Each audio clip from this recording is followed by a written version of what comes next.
Hello বন্ধুরা, আজকে আবার একটা অন্য টাইপের নতুন রেসিপি নিয়ে আমি চলে এসেছি। আজকে বানাবো সজনে ডাঁটা দিয়ে আলু কুমড়োর নিরামিষ তরকারি।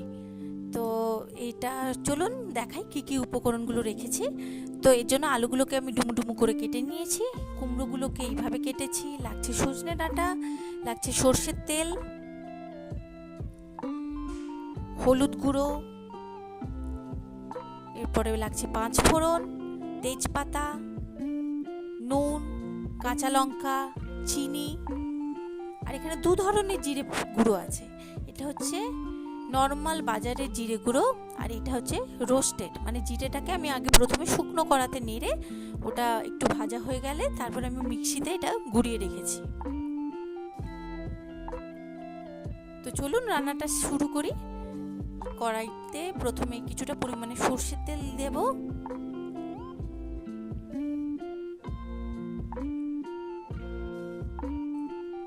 সর্ষের তেলটা গরম হলে আমি প্রথমে সজনে ডাঁটাগুলোকে আমি ভালো করে ভেজে নেব।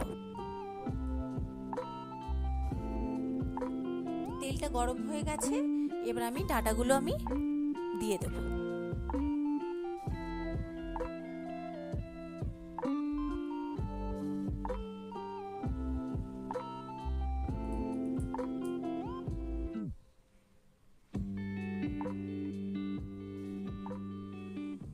ডাঁটাগুলো ভালো করে নেড়ে নেব, আর এতে সামান্য পরিমাণে নুন দেব। নুন দিয়ে ভালো করে নেড়ে এটাকে আমি চাপা দিয়ে কিছুক্ষণ আমি সেদ্ধ করে নেব, যাতে ডাঁটার মধ্যে নুনটা ভালোভাবে ঢুকে যায়।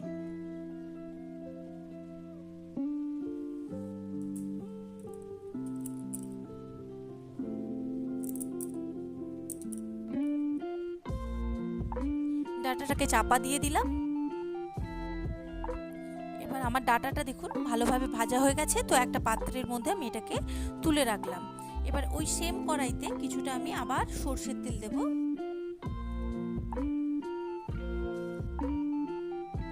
সর্ষের তেলটা গরম হয়ে গেলেই ওর মধ্যে কেটে রাখা আলুগুলো আমি সব দিয়ে দেব।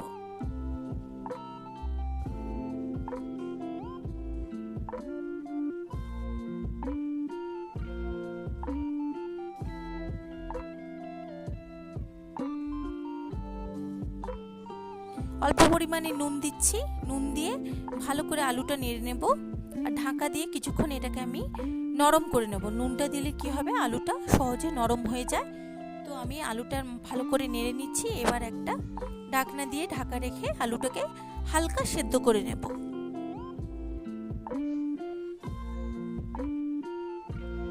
আমার আলুটা সেদ্ধ হয়ে গেছে। এবার এর মধ্যে আমি কুমড়োগুলোকে সব দিয়ে দিলাম। অল্প পরিমাণে নুন দিলাম,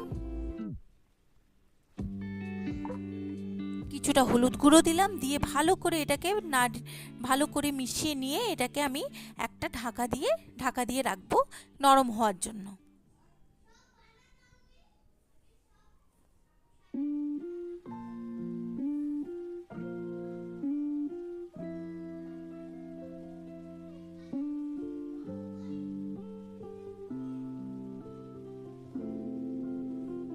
দেখুন কিছুক্ষণ পরে আলু আর কুমড়োটা হালকা সেদ্ধ হয়েছে।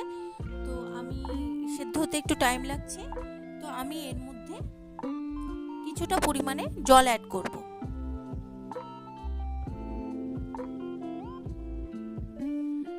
একটু বেশি করেই জল অ্যাড করলাম, যাতে ভালোভাবে কুমড়োটা সেদ্ধ হয়ে যায়। তো আমার এখানে কুমড়োটা সেদ্ধ হতে টাইম লাগছে, তো সেই জন্য জল অ্যাড করছি। যদি আপনাদের প্রয়োজন হয় কুমড়োর সেদ্ধ করতে, তাহলে আপনারা সেইভাবে জল দেবেন।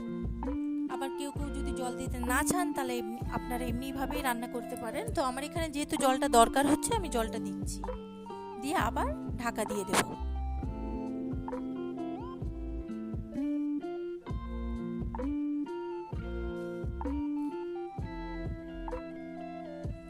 এবার এই অবস্থাতে আমি টেস্ট অনুযায়ী চিনি অ্যাড করলাম। এটা একটু নিরামিষ তরকারি, মিষ্টি মিষ্টি হবে, তাই চিনির পরিমাণটা একটু বেশি দিয়ে দিলাম। দিয়ে ভালো করে কুমড়োটাকে আস্তে আস্তে খুন্তির সাহায্যে এটাকে ঘেটে নিতে হবে, কুমড়ো আর আলুটাকে।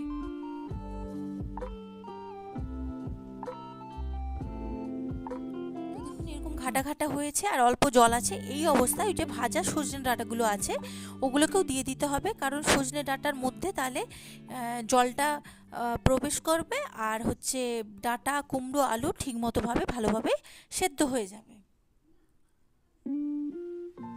তো দেখুন সুন্দর সেদ্ধ হয়ে গেছে, ডাঁটাটাও সেদ্ধ হয়ে গেছে। তো এইভাবে বেশ কিছুক্ষণ নেড়ে চেড়ে এটাকে আমি আবার একটা পাত্রের মধ্যে ঢেলে রাখবো।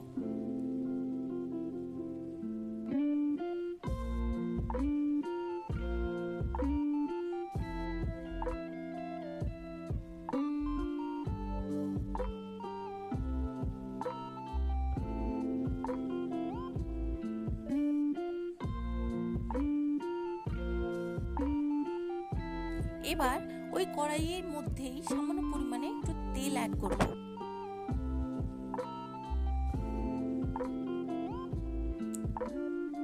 তেলটা গরম হলে এবার এর মধ্যে দেব 5 ফোড়ন, কিছু পরিমাণে তেজপাতা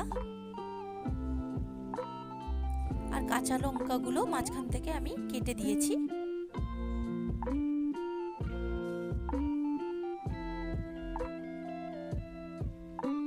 ভালো করে ফোড়নটা ভাজা হলে ওর মধ্যে ওই যে তুলে রাখা কুমড়ো আলু সজনে ডাঁটার যে বয়েল করা যে কুমড়ো ডাঁটা আলু সবজিটা ওটা আমি এর মধ্যে দিয়ে দিলাম, দিয়ে ভালো করে ফোড়নটার সাথে মিশিয়ে নেব।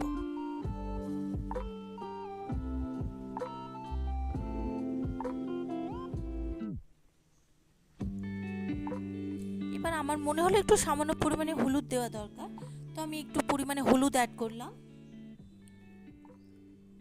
এরপরে দিচ্ছি নর্মাল জিরে গুঁড়ো, যেটা মার্কেটে অ্যাভেলেবেল, আর সঙ্গে দিচ্ছি ওই রোস্টেড জিরে গুঁড়ো, যেটা আপনারা বাড়িতে বানিয়ে রাখতে পারবেন। আর এটা যে কোনো রান্নায় কুমড়ো ছক্কাতেও দিতে পারেন, যে কোনো চাটনিতে দিতে পারেন, তো এইভাবে আপনারা বানিয়ে এটাকে স্টোর করে রাখতে পারবেন। তো এবার আমি মশলাটাকে ভালোভাবে তরকারিটার সাথে মিশিয়ে নিচ্ছি। আর মেশানোর সময় যেহেতু মশলাটা দিচ্ছি, তো আমার মনে হলো কিছুটা জল দরকার, তো আমি সামান্য পরিমাণে জাস্ট একটু জল অ্যাড করব, যাতে করে ভালোভাবে মশলাগুলো তরকারির সাথে মিশে যায় আর টেস্টটাও ভালো হয়। তো আমি একটু দেখুন একটু পরিমাণে জলটা অ্যাড করলাম।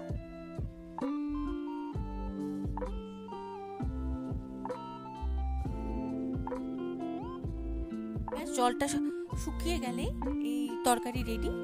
তো এটা হলো আমার সজনে ডাঁটা দিয়ে আলু কুমড়োর তরকারি, একদম নিরামিষভাবে তৈরি। তো আপনারা যে কোনো নিরামিষ দিনে এটা তৈরি করতে পারেন, ভাতের সাথে খেতে পারেন, বা আপনার ঠাকুরকেও ভোগ দিতে পারেন এইভাবে রান্না করে। তো আমার রান্নাটা যদি আপনাদের ভালো লেগে থাকে তাহলে আমার চ্যানেলটাকে লাইক করবেন, শেয়ার করবেন আর সাবস্ক্রাইব করবেন। Thank you for watching.